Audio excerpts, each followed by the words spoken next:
சொக்கனுக்கு பக்கத்திலே சோடி என்று வந்தவளே நூல் புடவையில் ஒளிஞ்சுக்கிட்டு நினைச்ச தாளம் போடணுமே.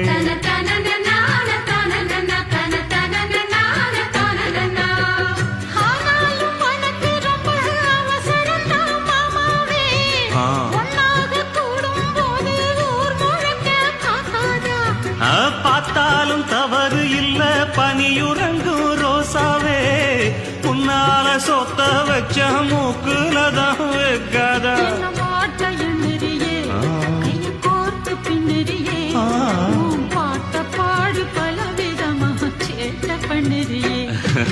செங்குருவி செங்குருவி காலமட செங்குருவி சேல கட்டி மாமனுக்கு மாலையிட்ட செங்குருவி.